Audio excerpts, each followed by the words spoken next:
Good day everyone. Today we are presenting diesel power plant. Introduction. A diesel power plant uses diesel engine to drive an alternator and generate electricity. It is commonly used for backup power or in a remote locations. Components. The first one is a diesel engine. A diesel engine is an internal combustion engine that operates using diesel fuel. It works on a compression ignition principle where air is compressed to a high temperature and is fuel injected, causing spontaneous combustion. Diesel engines are known for their high efficiency, durability, and fuel economy, making them widely used in vehicles, power generations, marine, and industrial applications. The second one is the alternator. An alternator is an electrical generator that converts mechanical energy into electrical using electromagnetic induction. It is a key component in diesel power plant for electricity generations. Number 3. It is the fuel system. The fuel system in a diesel power plant is responsible for storing, filtering, and supplying diesel fuel to the engine for combustion. It consists of key components such as the fuel tank, fuel pump, fuel injector, and the filters, which work together to ensure a steady and clean fuel supply. Proper fuel system operation is essential for efficient engine and performance reliability and reduced emissions. Number 4. Cooling system. The cooling system in a diesel power plant removes excess heat generated during engine operation to prevent overheating and ensure efficient performance. It typically includes components like radiators, coolant, water pumps, and cooling fans, which work together to regulate the engine temperature and maintain optimal operating conditions. Number 5. Lubricating system.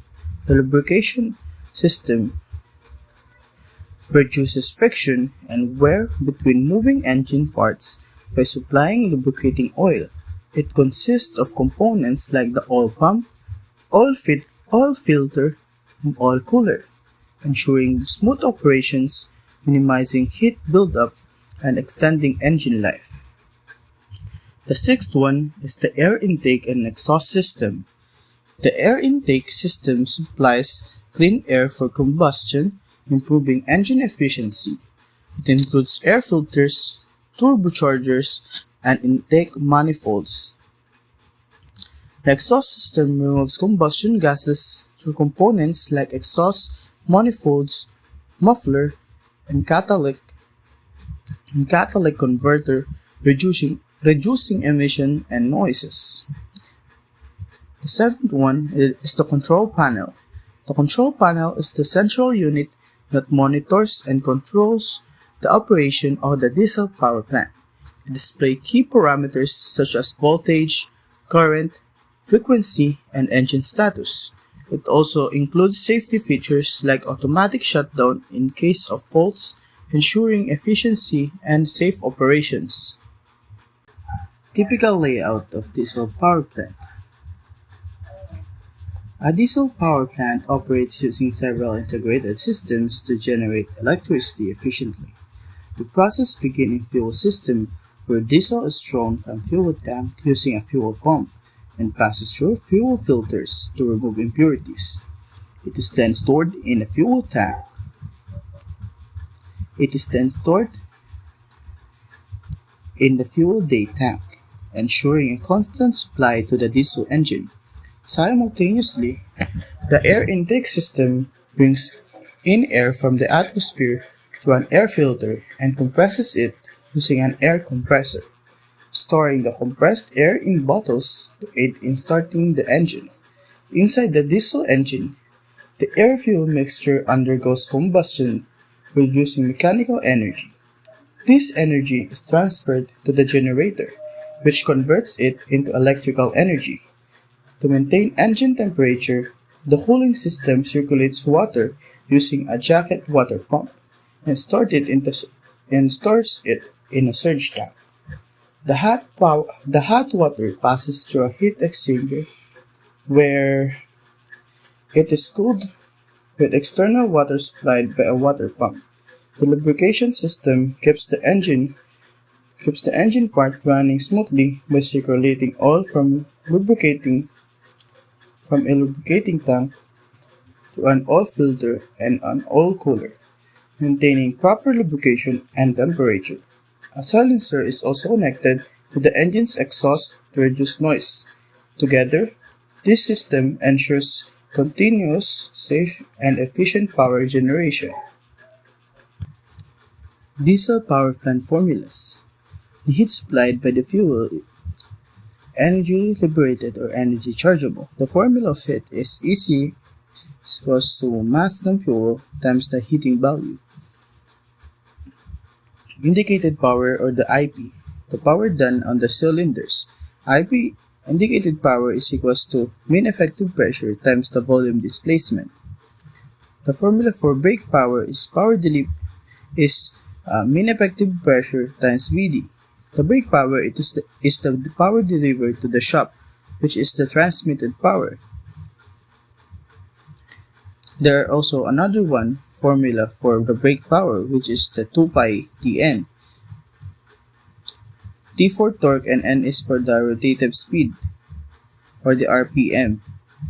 The electrical combined work or power is the power output of the generator or the power generated.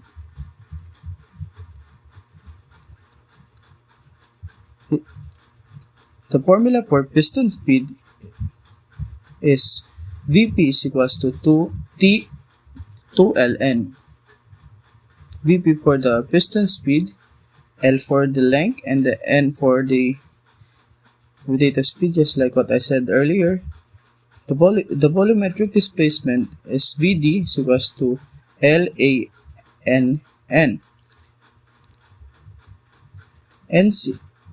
Actually, it is langka, which LANNCNA,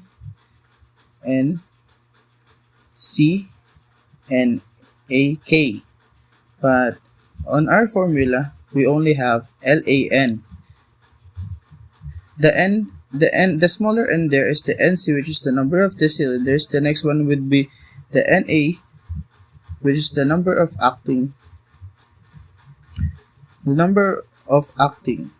And the NS, which is the letter K, is the number of stroke. And the formula for N is 2NCNA over NS. Engine mean effective pressure or the indicated mean effective pressure can be measured by an indicator. The data obtained from the indicator is measured by a planimeter to tracing the actual PV diagram from engine indicator. The formula for it is the ACSS over LC, where AC, which is the area of indicator card diagram, its unit is meter.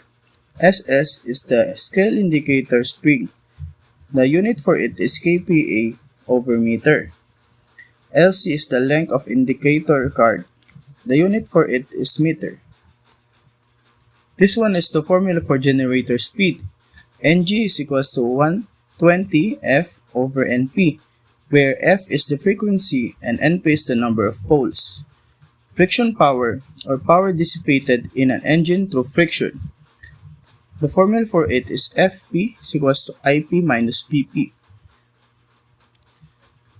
The formula for mechanical efficiency is Nm is equals to Bp over Ip. The Bp is the brake power and Ip is the indicated power, and multiply it by 100%.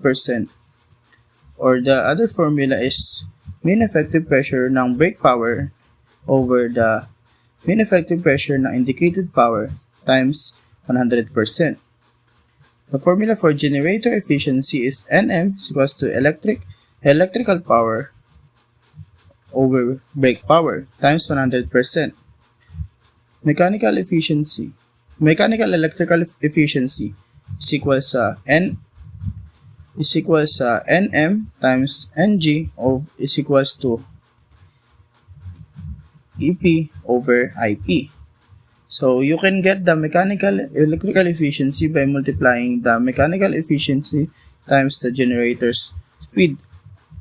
Or pwede mo siya makuha sa electrical power over indicated power times 100%. These are the formulas for specific fuel consumption rate. The specific fuel consumption rate is equals to mass of fuel times the power, whether it is brake power, electrical power, or the indicated power.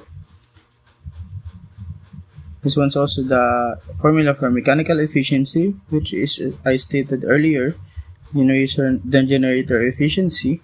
Here's Ng is equals to Ep over Bp. The heat rate formula is HR is equals to HF over P. P stands for the power, just like what I said in the specific fuel consumption. It is whether indicated power, brake power, or the electrical power. The formula for thermal efficiency is IE is equals to IP over QF, which is the indicated, which is the flow sa heat ng fuel natin. There are three formulas of thermal efficiency. The IP over QF, PP over QF, and the EP over QF. That's it for our formulas. Now let's proceed for our sample problems. Our first sample problems. A 4-cylinder 4-stroke cycle, 20 cm by 25 cm by 550 rpm diesel engine has a mean effective pressure of 150 psi. If the heat supplied by the fuel is 50 kilowatts, what is the indicated heat rate? The first thing to do, we need to list down our given. NC, which is the number of cylinders, which is 4. The K, which is our NC, or number of stroke. If we have 4 stroke there, we will have 1/2 there, the value of the 4-stroke cylinder.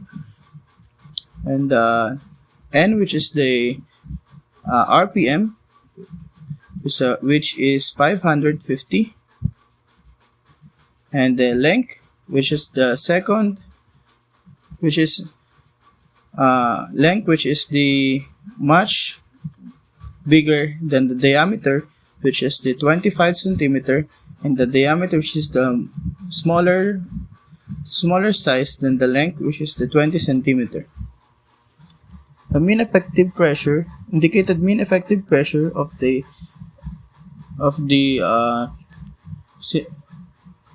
mean effective pressure is the 150 psi, or the pound per inch squared, or our QF, which is 50 kilowatts. What is the indicated heat rate? That is our question on this problem. Indicated heat rate, what is its formula? So its formula is QF over IP, which is the formulas that we have, that I've discussed later on, the formula that I discussed nung nakaraan kanina is QF over P lang, but hinahanap natin is the indicated heat rate. That is why I'm using IHR, which is the indicated heat rate is equals to QF over IP. Kagaya na sabi ko kanina, yung P doon stands for the power, whether it is indicated power, brake power, or the electrical power. So let's proceed. We don't have the value of IP, which is the indicated power, but we have the value of the our QF, which is the 50 kilowatts. So first thing we have to do is get the IP. Actually, the second thing, because the first thing we need to do is just down the given and find what is the question and what is the missing. Second one, IP. We will get the missing values that we need for the formula so we can solve it. IP is equals to P MEP, which is the indicated mean effective pressure times the volume displacement. But we don't have the volume displacement. We need to get it first. The formula for it is LAN, which is the langka. But I just proceed it like this. The L, which is the 25 centimeter, the formula for A, which is the area, is pi over 4 d squared because it is a cylinder. That is why we have pi over 4 there times 20 centimeters squared times yung number ng cylinder natin, which is the NC, times yung N natin sa formula na langka, LAN, NC, A, K. And then the letter K, which is the number of stroke. So let's calculate it na. PD is equals to 0.144 cubic meter per second. But we need to convert it into inches because the indicated pressure that we have, is in PSI. So we need to convert it into inches also. The value that we will get is 8786.8026 cubic meter per second. So we have the value of volume displacement. So let's proceed on getting the IP. So put the value of indicated pressure there, the mean indicated pressure, and multiply it on our volume displacement, and we will get 1318020.39 pound per inch squared, pound inch per second. But we need to multiply it pa. We need to multiply it pa by 1 feet over 2 inches times 60 inches, 60 seconds over 1 feet. Yan. In here, you will see the much better version on what I said earlier. You need to, the previous one is you need to convert its value pa para mapunta sa kilowatts. Dito, sa slide na to, mapapakita natin ng mas ayos kung paano yung conversion. Nakuha natin dun is 1318020.39 pounds per pound inch per second. But we need to convert it, and we convert it to pound feet per minute. After we convert it into pound feet per minute, we will convert it into HP. 1 HP is equals to 33,000 pound feet per minute. So we will have 199.7001 HP. Multiply natin siya sa 7.046 kilowatts over 1 HP, so we can convert it into kilowatts, so we can get kilowatt unit on our indicated power.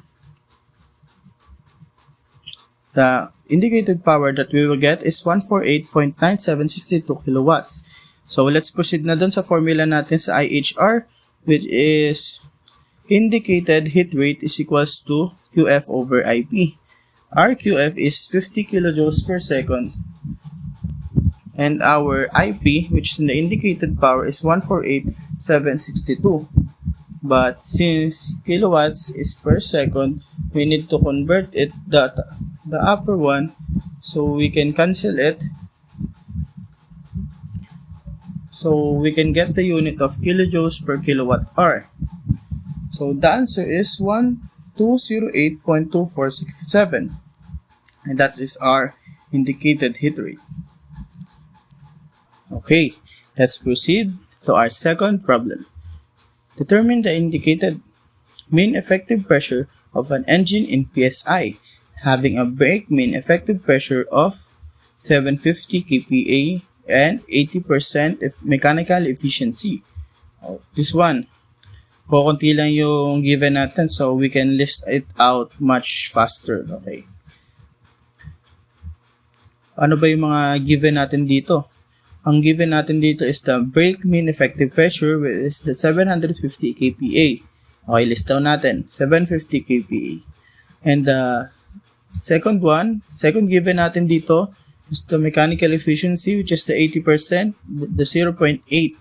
So, ang hinahanap is determine the indicated mean effective pressure na P, MEP. So, di ba kanina may formula tayo ng mechanical efficiency, dalawa. Yung isa is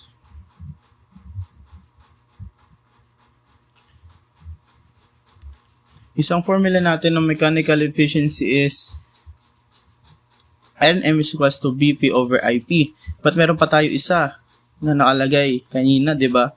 The mean effective pressure ng brake power tsaka yung indicated mean effective pressure times 100%. So, we will use that formula since yung given natin is brake mean effective pressure. Okay, let's proceed na ulit.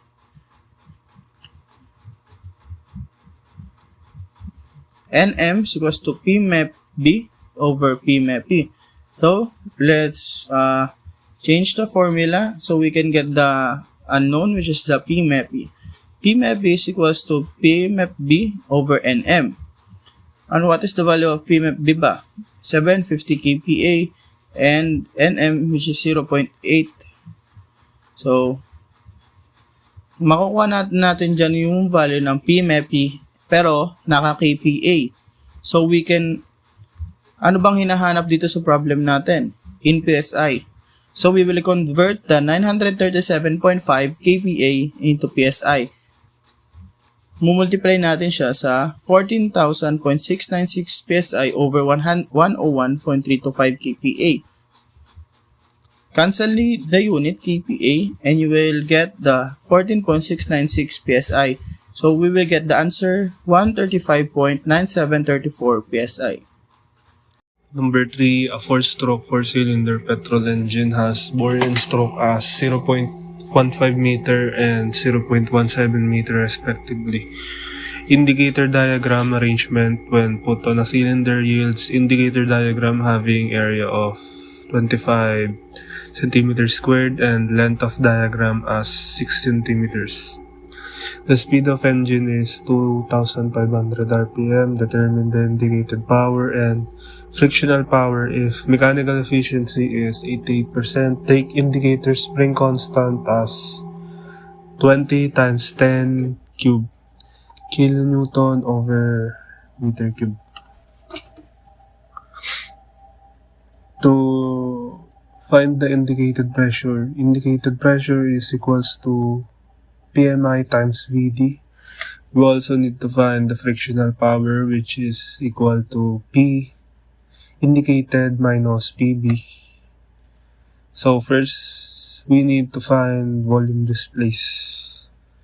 VD is equal to pi times diameter, that is 0.15 squared over 4 times L, 0.17.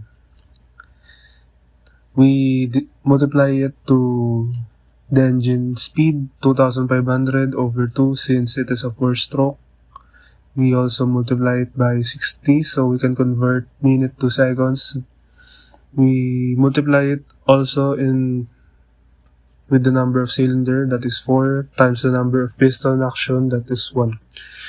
VD will be equals to 0.2503 cubic meter over seconds. Next, we get the PMI. AC is equals to 25 squared, that we will convert to meter, that is 1 over 100 squared, times SC, which the value is 20 times 10 cube, over LC, that is 6 centimeters. Now we get the PMI value of 833.33 kPa. Now we can finally get PIND. 833.33 times 0.2503. The PIND is 208.58 kilowatts. Now we get the PB. We will use the mechanical efficiency formula. Mechanical efficiency is equals to PB over PIND. We will derive the formula that it will be PB is equals to mechanical efficiency times PIND. 0.88 times 208.58, we get a PB of 183.55 kilowatts. To get the PF is 208.58. We minus the PB, 183.55 kilowatts. So the PF will be 25.03 kilowatts. Compute the brake power in megawatts that can be generated by a turbo diesel engine with 81.2% efficiency running at 1,200 RPM if it has a bore-to-stroke ratio of 1/2. The engine has 12 cylinders with 4-stroke cycle and develop a mean effective pressure of 1,200 kPa. The length of the stroke is 1.2 meters. The efficiency is equal to brake power over engine power. 81.2% is engine efficiency. Then we will need the brake power or the output. To get the brake power or output in megawatts, we multiply by the efficiency 0.812 times the mean effective pressure 1,200 kilonewton per meter squared. We multiply it by the length 1.2, also pi over 4 d squared, which the d squared will be 1.2 meters over 2 squared. Number of cylinders is 12. The acting is 1. The K is equals to 1/2. N is equals to 1,200 RPM. We want the equation to be equal to kilowatts, so we will over this whole equation to 60 seconds per minute. So when the meter squared will be cancelled, the minute and the RPM will also be cancelled and turn into seconds. So the unit of the equation will be kilonewton per meter over seconds. When we have the unit as kilowatts, we can convert it to megawatts. 1 megawatt is equals to 1,000 kilojoules per second. When we multiply the whole equation, we get 37.673 megawatts. Para dito sa sample number or sample problem number 5. An engine burns a liter of fuel each 12 minutes. The fuel gas specific gravity of 0.8 and a heating value of 45 megajoules per kilogram. The engine has an efficiency of 25%. What is the brake horsepower of the engine? So, syempre, before tayo mag-solve, kailangan hanapin natin yung given. Ano ba yung mga given? Una is yung fuel consumption rate na 1 liter per 12 minutes. Susunod is yung specific gravity ng fuel, which is 0.8. And then yung fuel heating value na 45 megajoules per kilogram. And then syempre lastly yung engine efficiency. Since meron tayong given na SG, and alam naman natin na para mahanap natin yung density ng fuel is gagamitin natin yung formula ng SG, which is density ng object or ng fuel tapos yung density of water. So, ayun. So, i-derive natin yung formula na yon. So, density of fuel equals to 0.8, which is yung specific gravity. Times natin sa density ng water na 1,000 kilograms per cubic meter. So, yung magiging sagot natin doon is 800 kilograms per cubic meter. Then, susunod na hanapin natin is yung volume flow rate. So, dito, ginawa ko sa volume flow rate para mas madali natin maintindihan yung pagko-convert.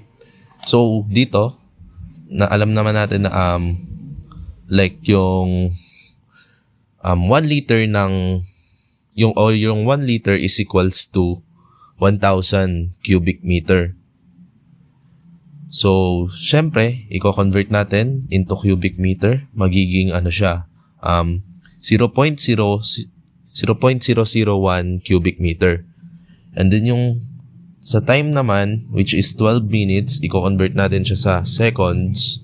So, alam natin na sa loob ng 1 minutes, meron 60 seconds. So, i-convert natin siya. So, ang magiging kakalabasan, if yung 12 minutes is mako-convert natin to second, is 720 seconds. So, after nun, pwede na nating hanapin yung mass flow rate ng fuel gamit yung volume flow rate tsaka yung density ng fuel. Kasi alam naman natin na yung density is equals to mass over volume. So, syempre, i-derive natin yung formula na yun. Mass ng fuel or mass flow rate of fuel equals to volume flow rate of fuel times density of fuel. So, ayan, yung 0.01 cubic meter and then yung over 720 seconds. So, yun. Tapos, ta-times natin siya sa 800 kilograms per cubic meter. So, yan. So, ang magigisagot natin dyan is 1.1111 times 10 raised to negative 3 kilograms per seconds. Bali, ayan na yung ating mass flow rate. Siyempre, meron na tayong mass flow rate ng fuel.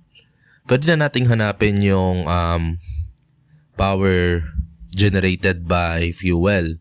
So, alam naman natin na ang formula nun is QF or yung power generated by fuel equals sa mass flow rate ng fuel times sa heating value ng fuel. So, yung 1.111 times 10 raised to negative 3 kilograms per second times sa 45 times 10 raised to 6 joules per kilogram.